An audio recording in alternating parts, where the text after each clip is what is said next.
Who were the Melissae? The ancient Greek priestesses of the goddess Demeter and her daughter Persephone. Persephone was the maiden who was dragged down into the underworld to marry Hades when she plucked a daffodil.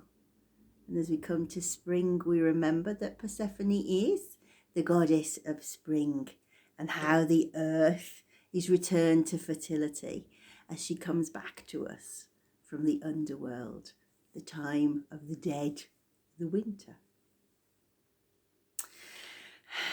There were lots of Melissae, women who were married with children, and they sat in lots of different spheres.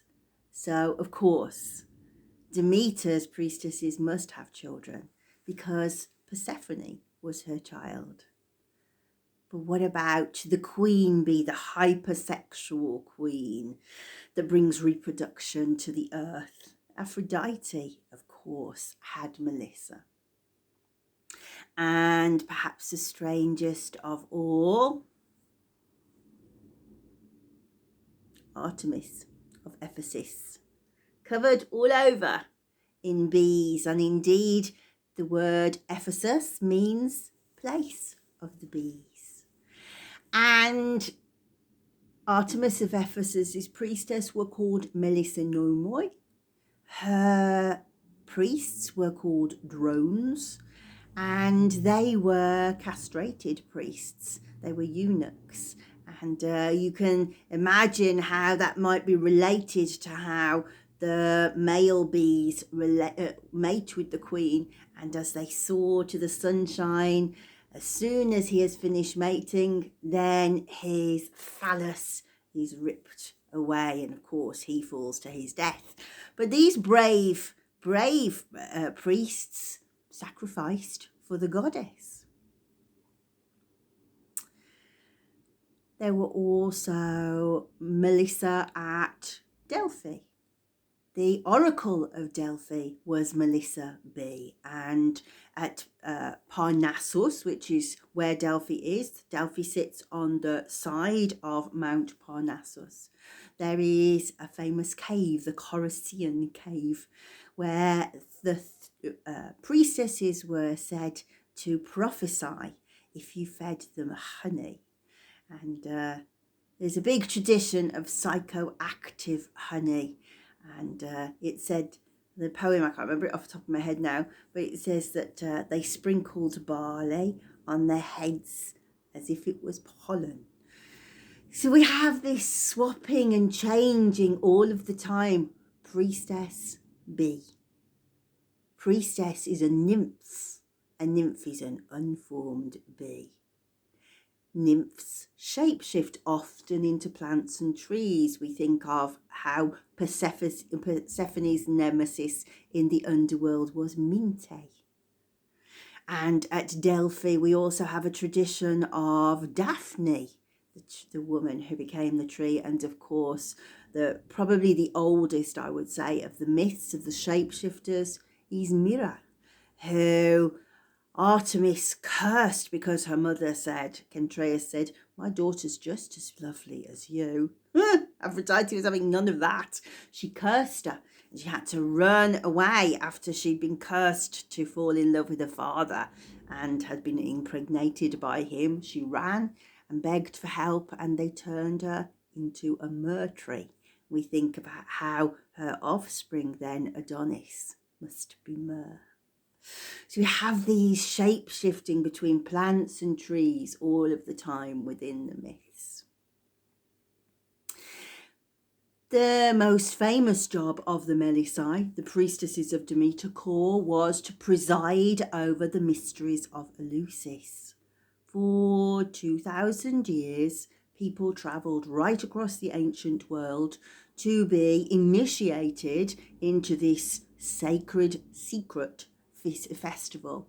It lasted for 9 days, and to this day we don't really know what happened.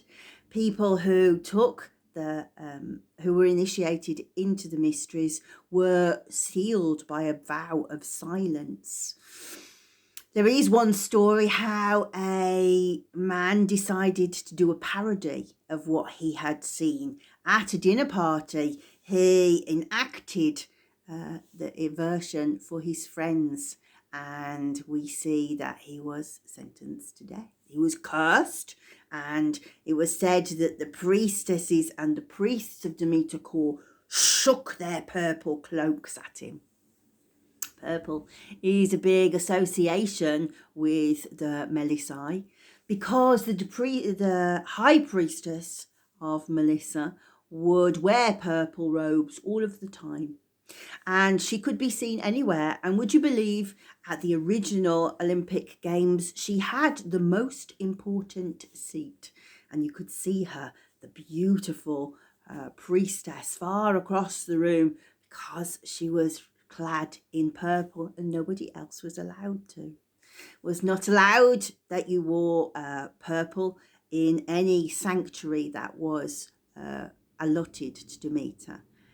It was always the priestess who stood out, the bee in the lavender. And what else can I tell you about these priestesses? Maybe about their power. We still see beautiful temples, don't we, in ancient Greece? Think of the Parthenon, for example.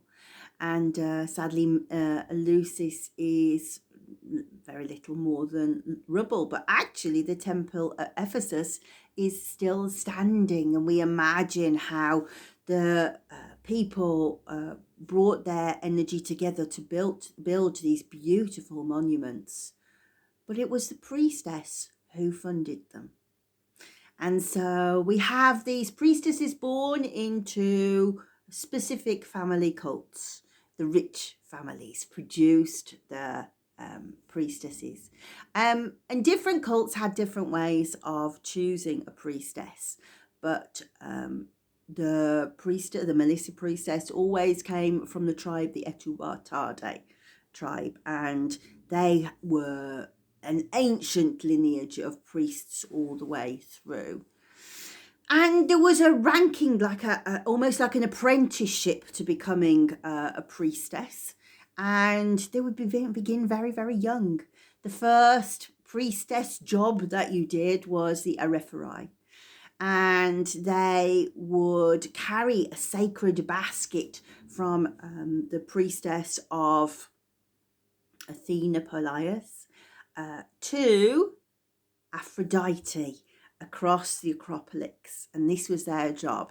And there was, and also they supported the weavers of the robe of Athena Polis, and they would be about little girls of around about 7, and this was the beginning of their obsession with gold. So you can see my bees. Mine is from some Primark or something, but theirs was solid gold. And if one of the arephori wore gold, then that became sacred.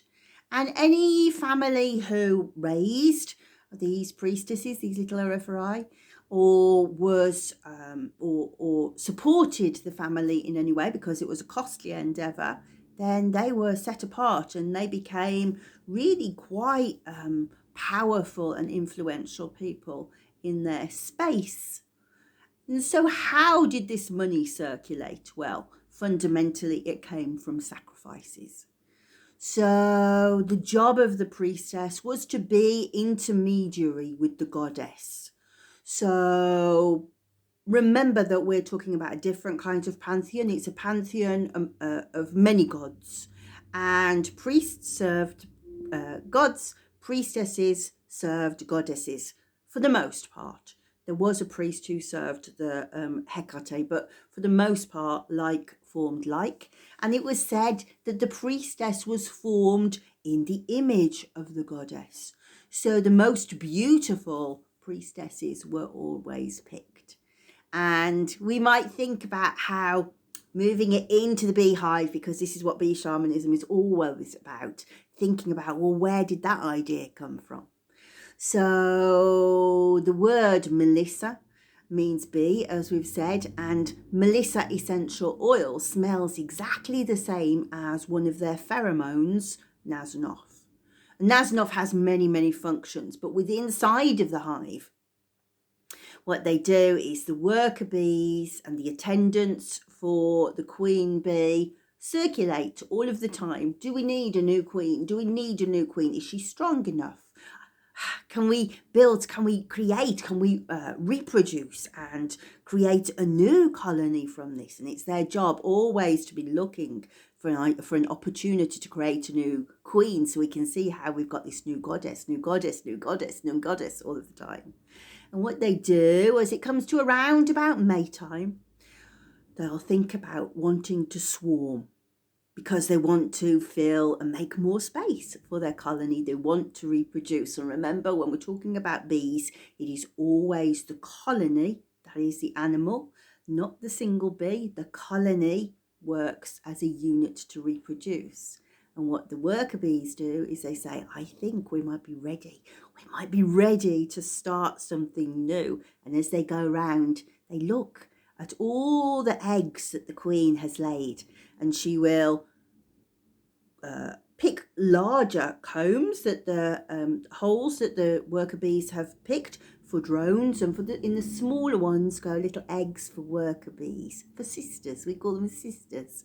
And they wander around and they go, oh, this one looks like she might be a possibility, and they secrete Nasanoff all over. Melissa essential oil, if you like, even though it's not. Melissa essential oil all over that little cell, and they go, yes, let's feed her. And then they feed her with loads and loads of royal jelly, and her biology changes. She becomes something extraordinary. She becomes a much bigger bee, a much stronger bee, who will be more attuned to the darkness. For most of for their lives, they'll go out in the sunshine to mate, possibly for 2, 3, 4 days, but the rest of the time they will sacrifice their bodies in the darkness for the good of the hive, and they become egg layers. And so this feeding, this choosing of the new queen is all where Melissa comes in.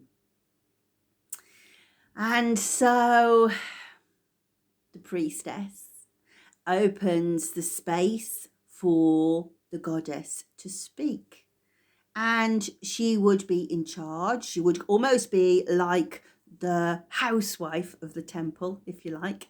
It was her job to keep it clean, to make sure that the image of the goddess, the statue, was kept beautiful, often dressed with flowers, and she had to keep the altar fire going. It was her job to open the temple in the morning. And they had this incredible long key that was given to the high priestess of the temple. So it was a great big long stick, and it kind of went like that. So what would go, like that. So you would push it in through the hole, it would latch into a bolt, you would turn it, it would push the bolt back, and it would open the temple. And this was a huge thing, because the temple was also like the bank, and it was like the treasury. There was so much gold, so many treasures in there. So to be the holder of the key was a huge, huge thing. You see the brain ticking. I'm trying to remember. Kleidukos is the name of the keeper of the keys. And quite often we will see people who are following Hecate. She is the keeper of the keys, Kleidukos. And so when you went in, you would ask the priestess to open the space with the goddess. And she would give your sacrifices on your behalf.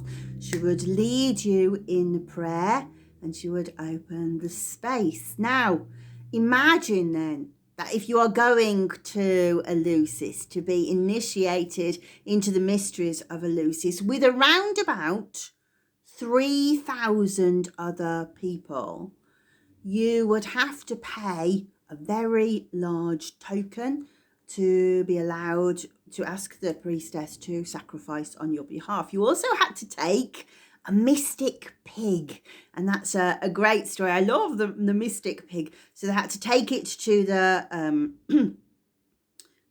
the sea to be cleansed, and there's all these stories of how people were trying to control all of these suckling pigs in the water. They were trying to cleanse themselves, cleanse their pigs, and there's some stories of how there was so much blood on one occasion that a shark came, and well, there's all sorts of stories about the mystic pig. It's really quite delightful. I can't imagine, but of course all of these mystic pigs would be sacrificed in a huge feast. Now this feast, we're not really sure where it falls into the timeline of these 9 days, but it seems likely that it falls on the day of when the priesthood of Asclepius joined the party.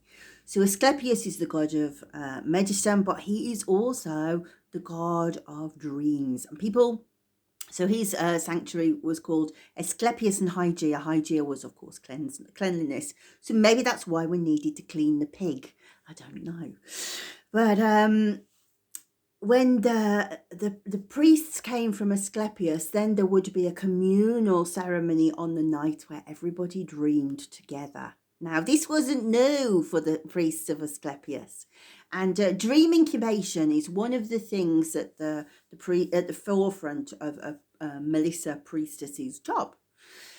So, for example, at Delphi, they were oracular priestesses, and there was a huge, strong oracular tradition in ancient Greece. It was the way that people communicated with the gods.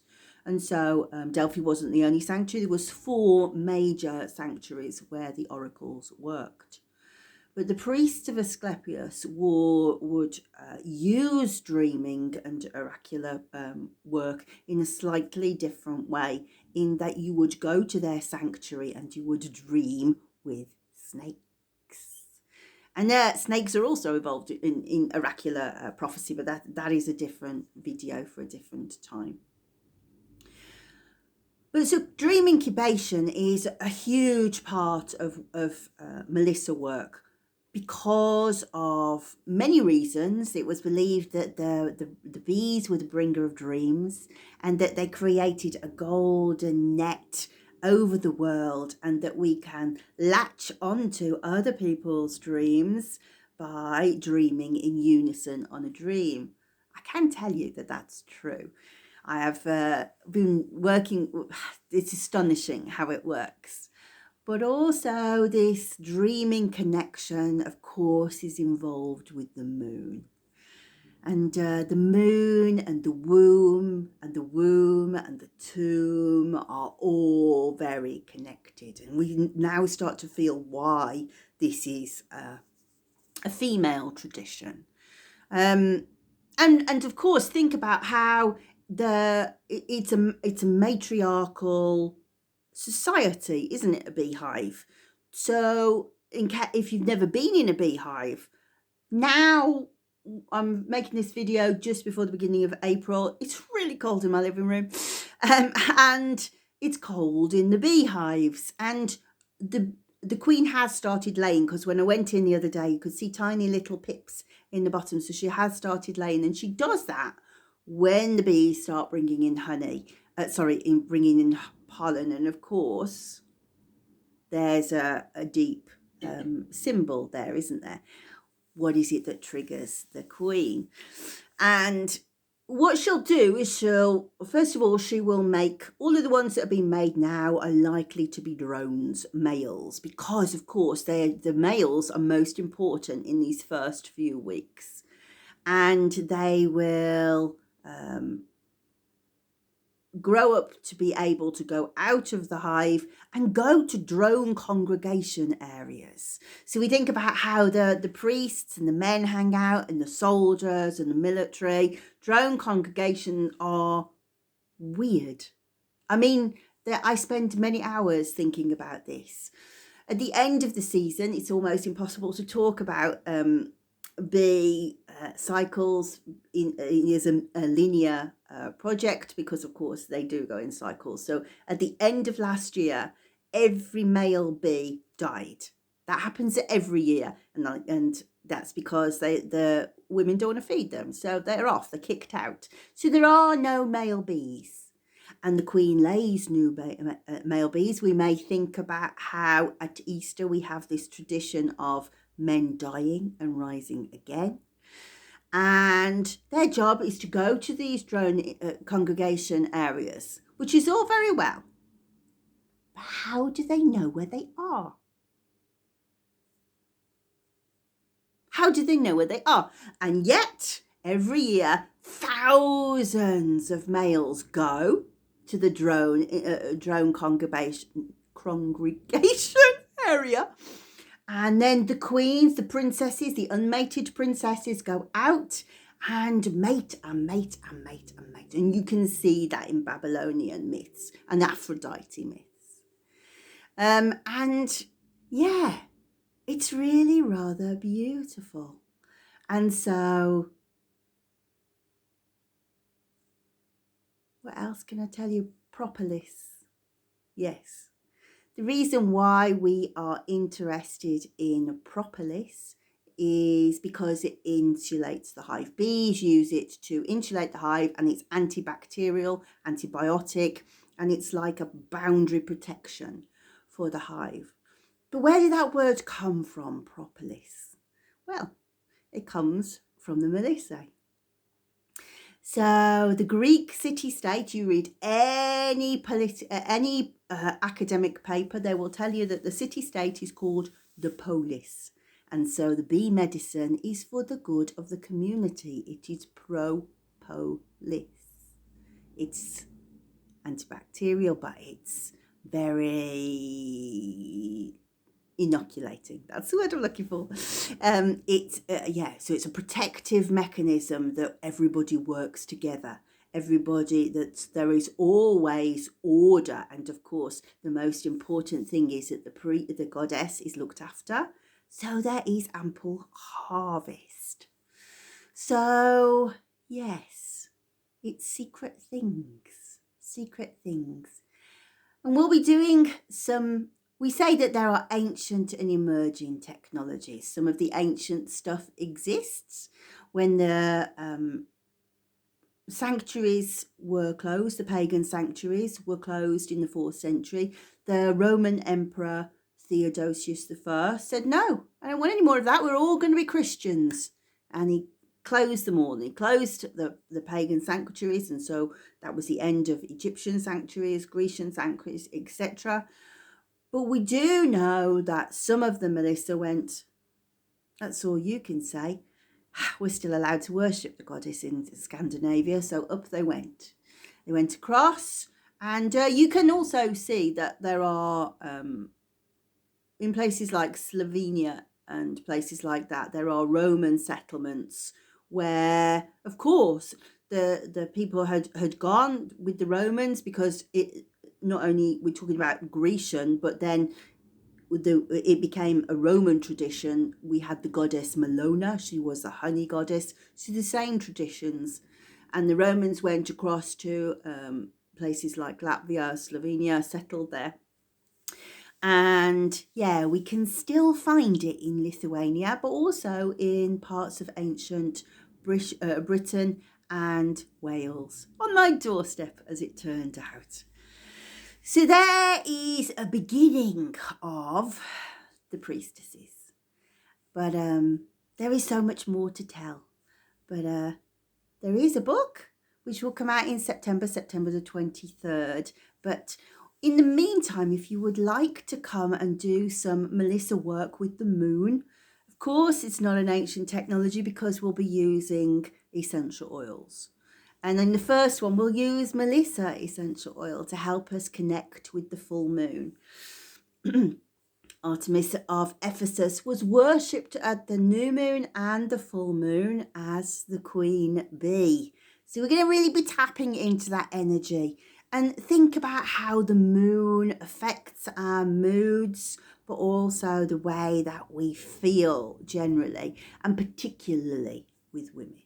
It really affects our cycles and our hormones, our ability to sleep. It's very difficult to prove that the moon has an effect on biology. What we can prove is when there is light pollution and the light is changed, then that really affects hormones in particular. It's a reason why people can't get pregnant sometimes. So if you're struggling to get pregnant, then light pollution can be a thing, and we need darker curtains, for example. But of course, we know that the moon affects the tides and the water in the plants. It draws it up through the ground. And of course, we are made of water. So for thousands of years, women have settled into rituals where they work with plants and the moon. And I'd like to invite you to come and just sit with your bottle of oil with me. You'll be able to see the details in my link tree of when the live meditations are. Come and spend some time with the bees in the hive with Melissa, and different essential oils as we go, and come and tap into what the earth has to say, a cosmic connection outside of the science, and come and learn how it feels to engage with plants as if you were a bee.